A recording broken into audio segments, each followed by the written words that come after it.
Hi friends, welcome to షామిల్ institute daily current affairs October 4, 2022 నాటి current అఫైర్స్ని discuss చేద్దాం.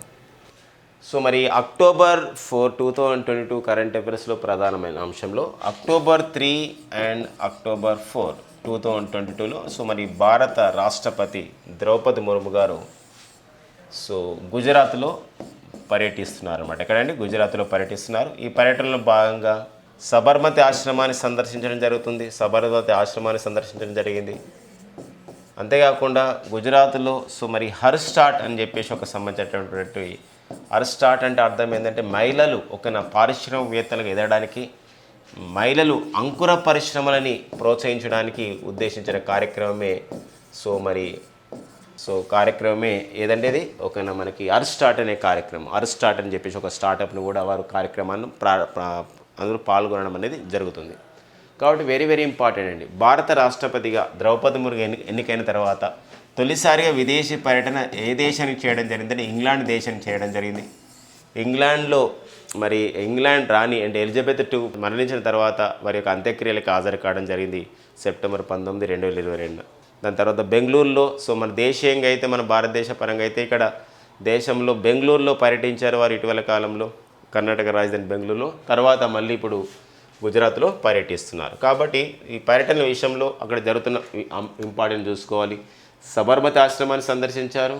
మరి ఇంకొకటి హర్ స్టార్ట్ అనే ఒక కార్యక్రమంలో పాల్గొన్నారు. అంటే అంకుర పరిశ్రమలను ప్రోత్సహించడం. ఏ అంకుర పరిశ్రమలు అంటే మహిళల్ని అంకుర పరిశ్రమలని మహిళలు అంకుర పరిశ్రమలను ఏర్పాటు చేసే విధంగా మహిళల్ని ప్రోత్సహించడం, వాళ్ళని పారిశ్రామికవేత్తలుగా చేయడం, కొత్త ఇన్నోవేటివ్ వైపు మళ్లించడం అనే ఒక ప్రధానమైన ఉద్దేశం ఇందులో కనబడుతుందండి.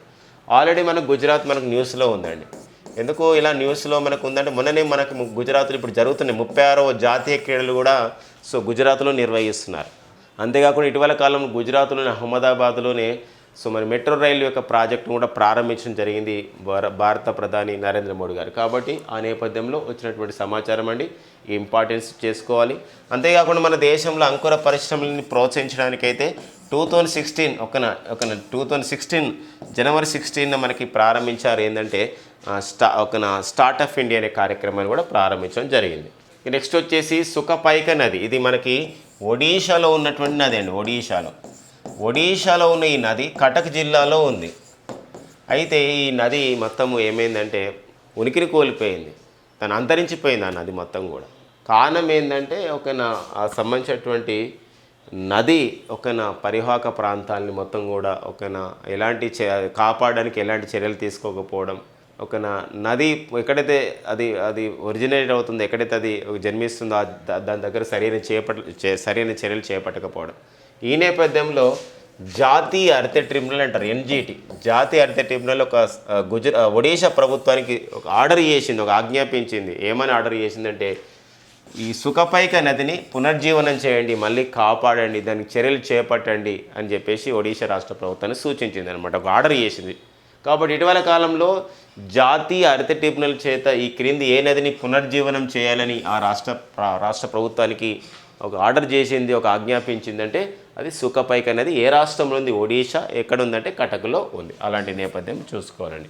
ఇక ఒడిషా ముఖ్యమంత్రి అంటే నవీన్ పట్నాయక్ అండి. ఇక నెక్స్ట్ వచ్చేసి ఆపరేషన్ గరుడ. ఇది CBI వాళ్ళు ప్రారంభించారు, central bureau of the investigation వాళ్ళు.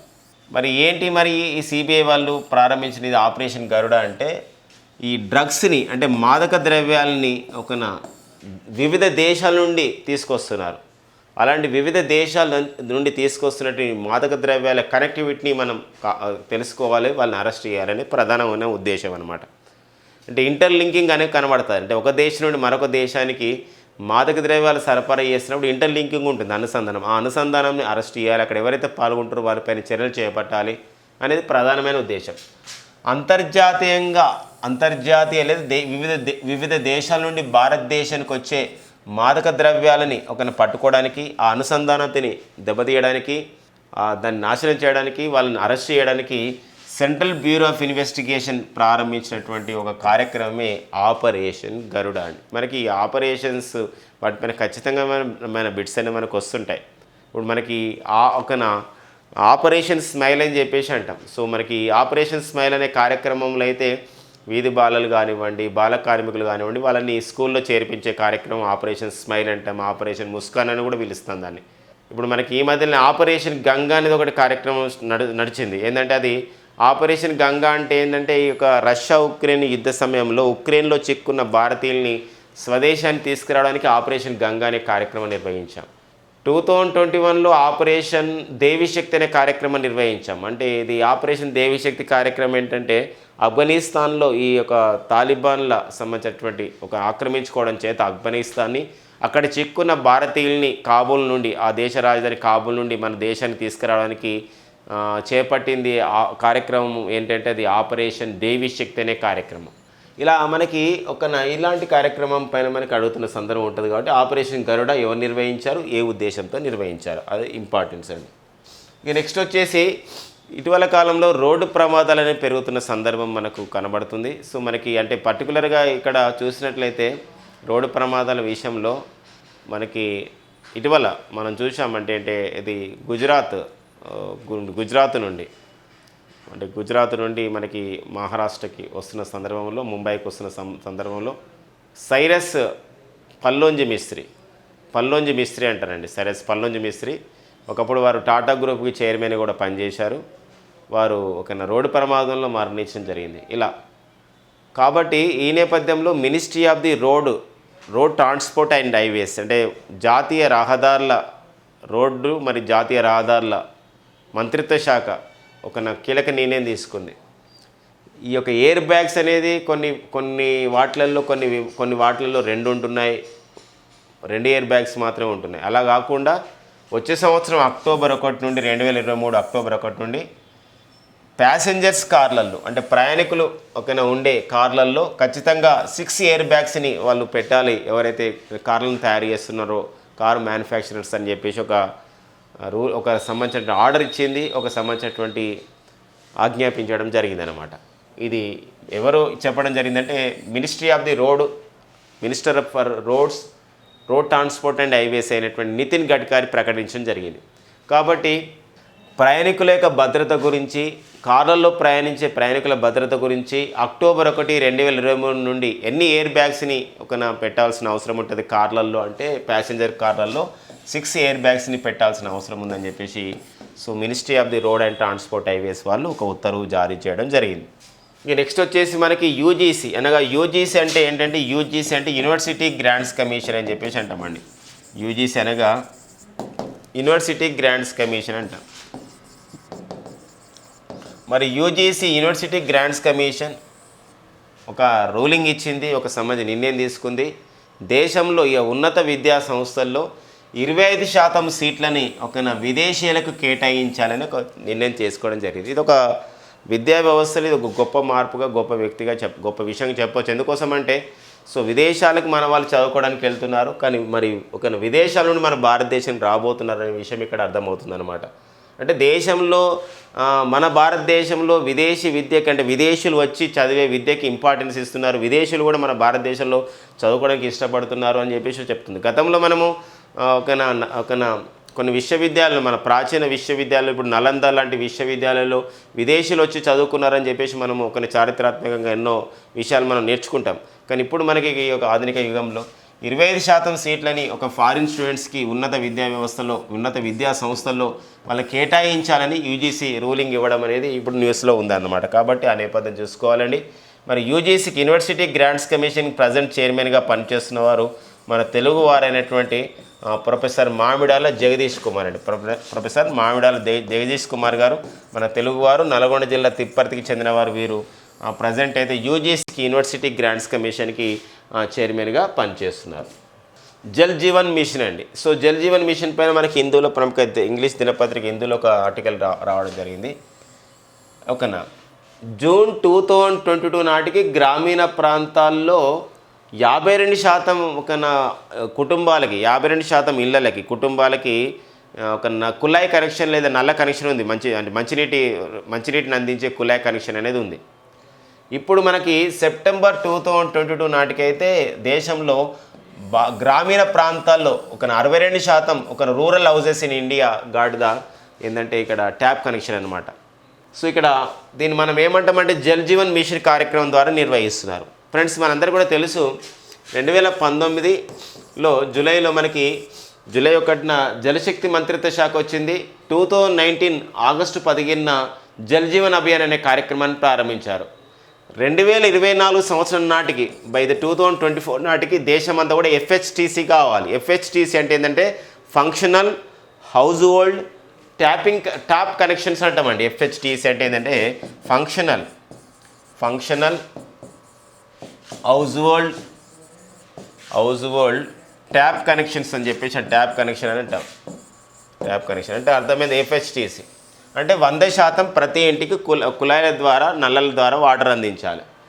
అది ఎప్పుడు 2024 నాటికి. మనం లక్ష్యం చేరువలోకి వస్తున్నామని అర్థం చేసుకోవచ్చు అనమాట. ఎందుకోసం అంటే ఇప్పుడు 2022 జూన్ నాటికి 52% ఒక గ్రామీణ ప్రాంతాల్లో నీటి కనెక్షన్స్ ఉంటే అందరూ కూడా సంబంధించినటువంటి గృహాలకి.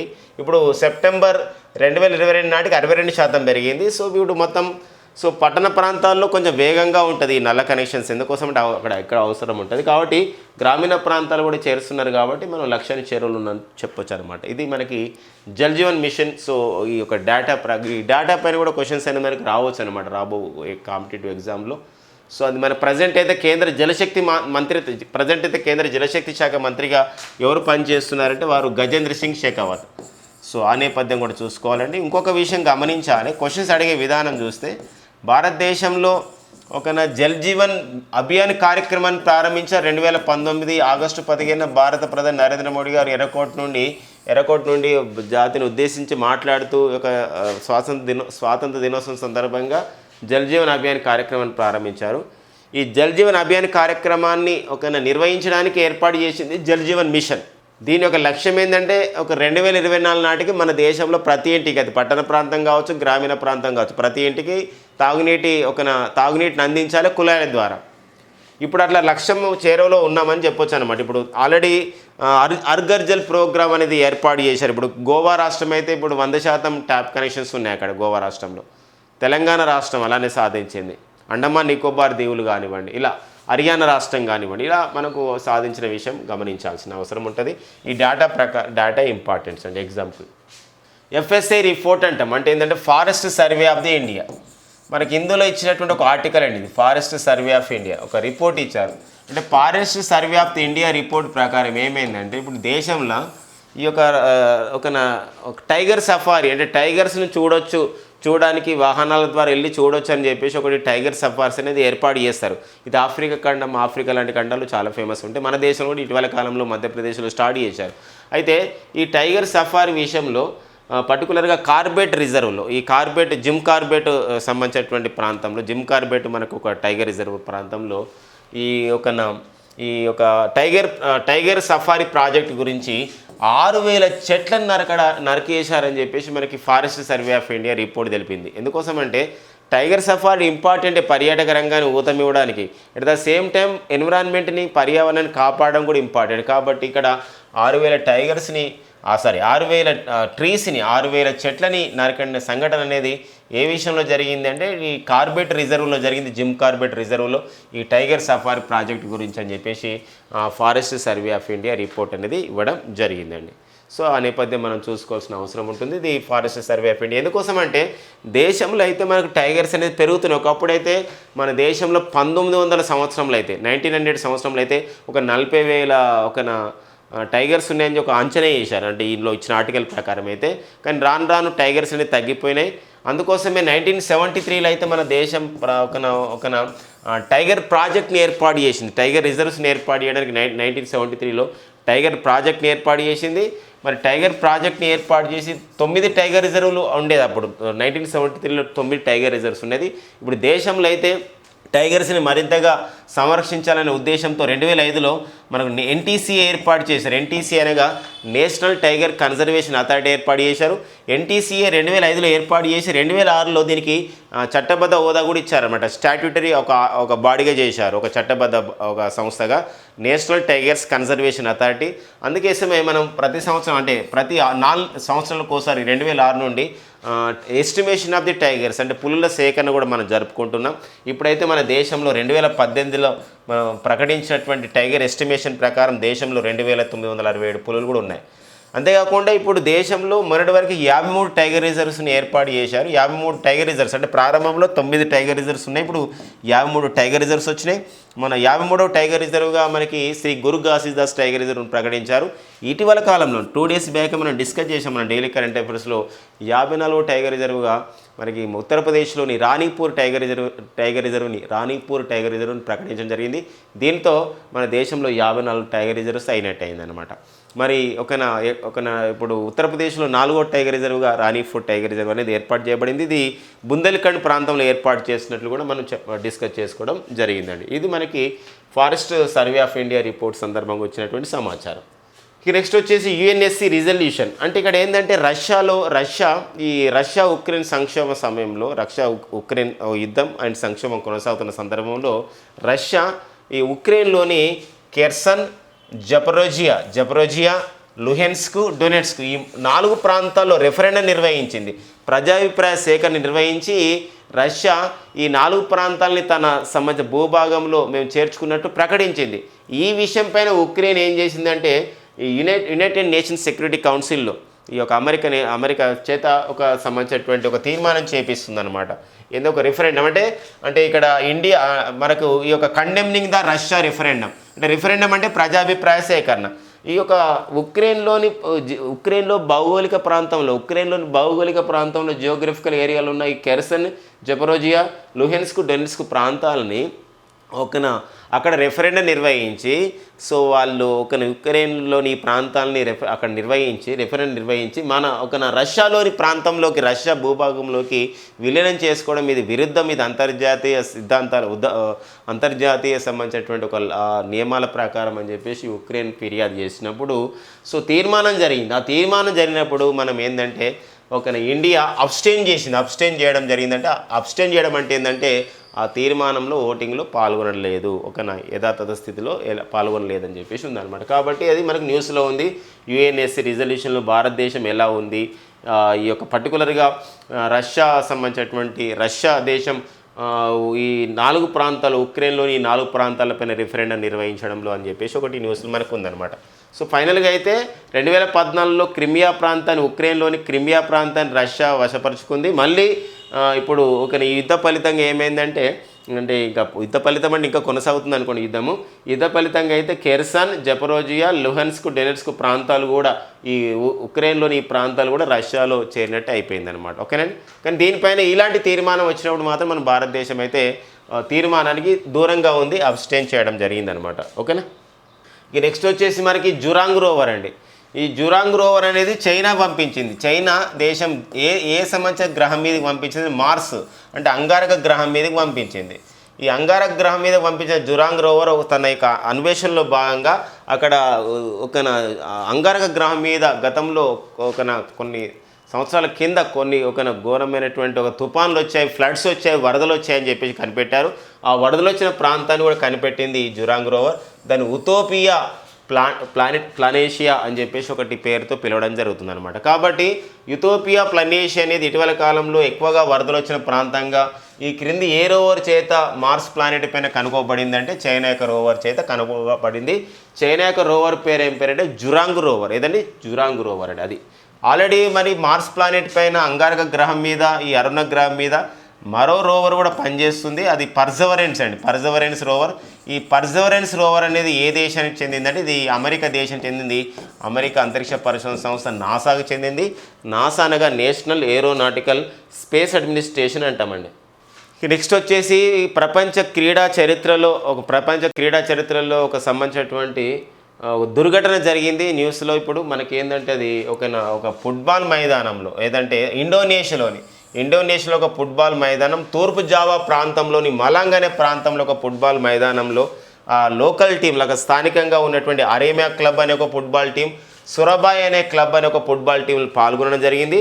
అరేమియా క్లబ్ విజేతగా నిలిచింది ఈ యొక్క మ్యాచ్లో. అయితే అక్కడ ఈ అభిమానులు తొక్కిసలాట జరిగింది. తొక్కిసలాటలో 2 పోలీసులతో పాటు 125 మంది ప్రేక్షకులు మరణించడం జరిగింది. ఇది ప్రపంచ క్రీడా చరిత్రలో అత్యంత ఘోరమైన దుర్ఘటనగా భావిస్తున్నారు అన్నమాట. కాబట్టి ఇటీవల కాలంలో ఈ క్రింది ఏ దేశంలో అత్యంత ఘోరమైనటువంటి క్రీడా చరిత్రలో ఒక తొక్కిసలాట జరిగి, అభిమానులు తొక్కిసలాటలు జరిగి, ప్రేక్షకులకు తొక్కిసలాటలు జరిగి 125 మంది మరణించిన సంఘటన జరిగిందంటే అది ఇండోనేషియా. అక్కడ ఆడుతున్నటువంటి ఒక క్రీడ ఫుట్బాల్.